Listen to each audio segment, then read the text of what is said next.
کہ ابھی ریسنٹ ایک میں خبر دیکھ رہا تھا، اب اس پتہ چلا ہے کہ اس کے بارے میں کوئی آڈیو ویڈیو بھی یہ جو ان کے مطلب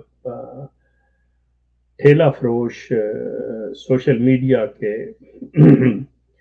سو کالڈ دائی ہیں، مبلغ ہیں،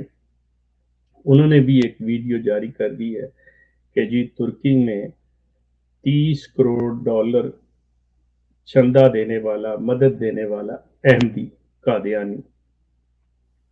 اب آپ اندازہ کریں، آہ اب آپ اندازہ کر لیں کہ ترکی کو دینے والا اللہ بہتر جانتا ہے وہ ہے احمدی قادیانی یا نہیں ہے. I have no idea. لیکن اگر انہوں نے بات بھی بنائی ہے تو خوب بنائی ہے کہ کم از کم اس سے پہلے آپ اپنے، جسے وہ پنجابی میں کہتے ہیں نا، منجی تھلے ڈانگ پھیر لینی، کہ آپ تھوڑا سا اپنا غور کر لیتے کہ آپ نے اپنے لوگ تو دنیا کے ہر ملک میں ان کے خیراتی اداروں پہ رکھے ہوئے ہیں. اگر آپ کے پاس اتنا تو آپ ان بیچاروں کی پہلے کیوں نہیں مدد کرتے ہوئے؟ لیکن اصل حقیقت یہ ہے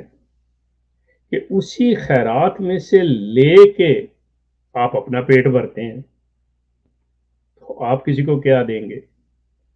اور وہ جو اس شخص نے دیے ہیں، اگر وہ قادیانی ہے، جو کہ I have no idea about that one, میں کوئی ایسی بات اس کے بارے میں حتمی نہیں کہہ سکتا، لیکن یہ اگر کوئی ایسا کھیل کھیلا گیا ہے جو کہ احمدی اکثر کھیلتے ہیں، تو یہ ساری ریاکاری اور نمائش کے لیے ان کی ہر چیزیں ہوتی ہیں، اور اس کے پیچھے ان کے مفادات ہوتے ہیں کہ ہمیں یہ چیز حاصل ہو جائے، ہمیں وہ چیز حاصل ہو جائے.